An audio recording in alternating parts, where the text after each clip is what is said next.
네, 여러분 안녕하십니까? 저는 청주의 마디사랑병원의 변지영 원장입니다. 오늘은 무릎에 있는 후방십자인대 파열에 대하여 자가건을 이용한 재건술을 주제로 말씀을 드리겠습니다.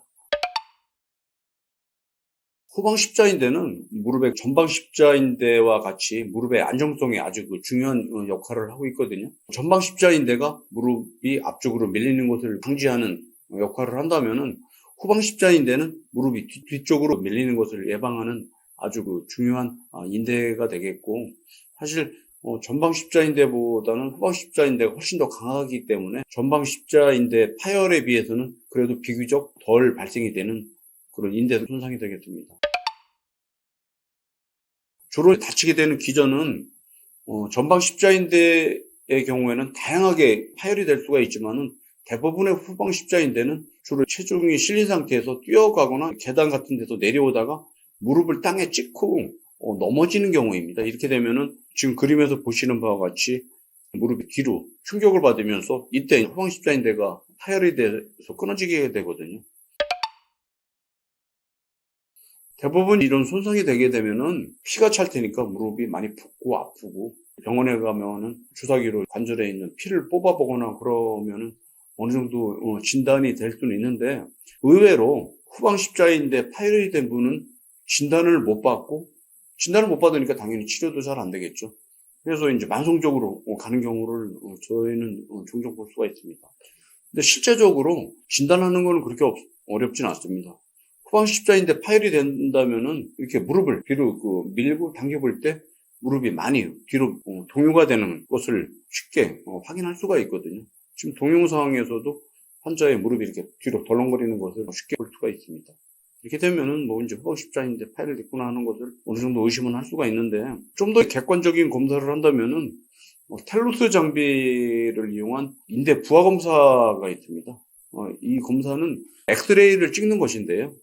텔루스라는 장비를 이용해서 일정한 힘으로 무릎을 뒤쪽으로 밀게 되겠습니다. 만약에 정상이라면은 오른쪽에 있는 그림같이 위에 있는 뼈와 밑에 있는 뼈가 경계가 일직선상에 놓이게 되겠지만은, 만약에 후방십자인대 파열이 있다면은 왼쪽에 있는 사진과 같이 무릎이 뒤쪽으로 밀리게 되겠고, 이 환자의 경우에도 10mm 정도 뒤로 밀리는 것을 엑스레이상으로도 확인이 가능하겠습니다. 만약에 이제 후방십자인대 파열이 되었다고 의심이 돼서 정확한 진단이 필요하다고 판단이 되면은 MRI 촬영을 하게 되는데, MRI 촬영을 하게 되면은 후방십자인대 진단은 그렇게 어렵지는 않거든요. 오른쪽에 보시는 빨간 원안에 검게 보이는 것이 후방십자인대의 정상적인 이미지라면은, 왼쪽에 있는 빨간 원안에 보시면은 인대 모양이 좀 부정확하고 아래쪽으로 약간 하얗게 보이지 않습니까? 이렇게 하얗게 보이는 부위가 인대가 파열이 된 부분이라고 쉽게 판단을 할 수가 있겠습니다. 만약에 후방의 동요 정도가 심하지 않다, 예를 들면은 10mm가 안 된다, 그러면 보통 비수술적인 치료를 선호하게 되겠습니다. 급성기라면은 초기에는 통기부스를 감아서 파열된 인대가 좀 붙을 수 있는 환경을 만들어 주는 것이 좋겠고요. 이후에 이제 운동이나 재활치료를 통해서 치료를 하게 되겠고, 하지만 만약에 파열의 정도가 아주 심해서 무릎이 심하게 덜렁거린다, 한 10mm 이상이 된다고 하면은 수술적인 치료가 필요할 수가 있는데, 수술적인 치료는 이거 끊어진 인대를 이렇게 봉합을 하는 것은 사실 아니고요. 전방십자인대 파열인 경우에도 수술을 하게 되면 재건술을 하지 않습니까? 후방십자인대도 마찬가지로 봉합은 안 하고 재건술을 하게 되겠습니다.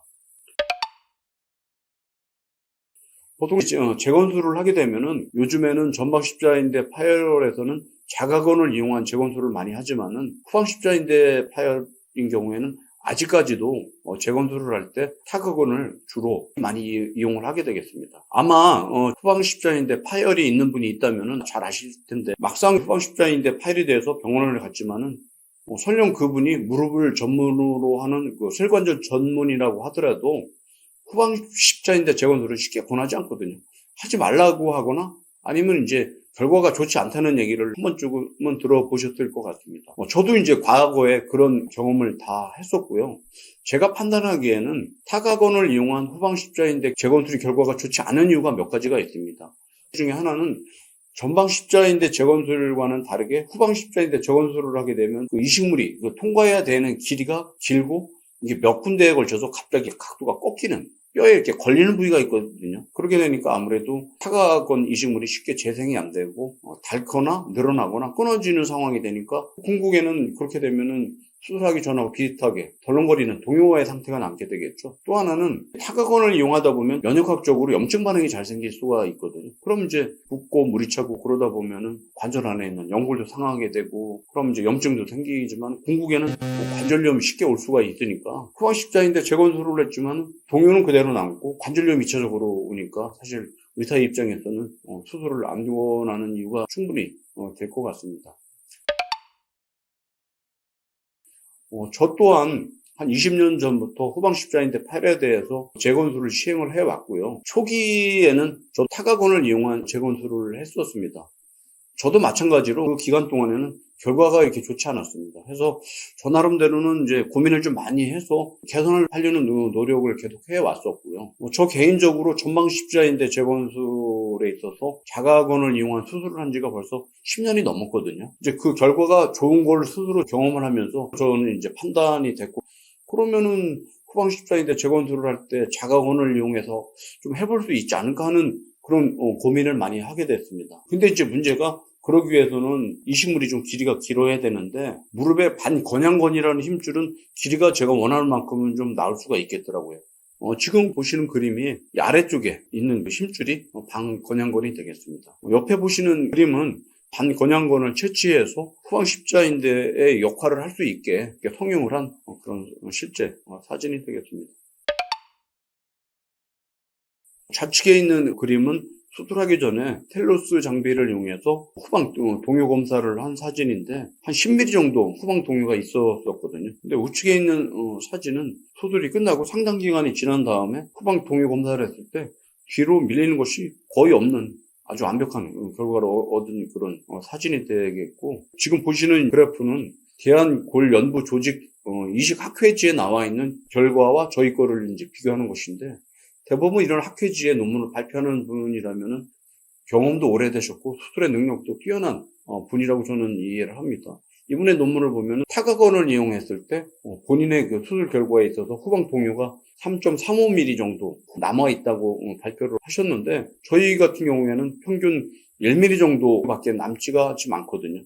그렇다면 3.35mm 대 1mm라면 아주 뛰어난 후방의 안정성을 확보한다고 이해를 할 수가 있을 것 같습니다. 또 한 가지 저희 수술의 장점이라면은 대부분의 그 후방 십자인대 재건술을 하고 나서는 무릎의 각도가 많이 회복이 잘 안 되고 회복이 돼도 그 시간이 오래 걸립니다. 근데 의외로 저희들은 관절 운동 범위를 회복하는데 시간도 오래 걸리지 않을 뿐더러 정상에 가까운 운동 범위를 회복을 한다는 것인데, 아마 그것은 자가건을 쓰는 이유도 있겠지만은 저희가 터널을 뚫는 위치나 아니면 잔존인대를 보존하는 이유 때문이라고도 저희는 생각을 하고 있습니다. 또 한 가지 긍정적인 것은 환자의 주관적인 만족도가 아주 뛰어나다는 것입니다. 저희가 이제 통계를 내보니까 저희가 수술한 90%의 환자에 있어서 통증이나 불편감 없이 일상생활이 괜찮다고 말씀을 하시고, 한 10% 정도는 동반된 다른 반월상연골이나 관절연골 손상으로 인한 불편감이 남아있다고 말씀을 하셨는데, 90%의 사실 만족도라면 그것은 아주 뛰어난 것이거든요. 또 한 가지 장점이 있습니다. 일반적으로 타각건을 이용한 인대 재건술을 하는 경우에서는 전방 십자인대가 됐던 후방 십자인대가 됐던 그림에서 보시는 바와 같이 타각건이 이 안에 터널에 놓이게 되면 면역학적으로 좀 염증 반응이 일어나니까 터널이 넓어지거나 뼈가 녹는 그런 후유증이 있는 경우가 종종 있는데, 자가건을 이용한 경우에는 이렇게 터널이 넓어지고 뼈가 녹는 그런 후유증이 없다는 것입니다. 오늘은 저희 병원에서 후방 십자인대 파열에 대해서 자가건을 이용한 재건술의 좋은 결과를 여러분들한테 소개시켜 드렸습니다. 감사합니다.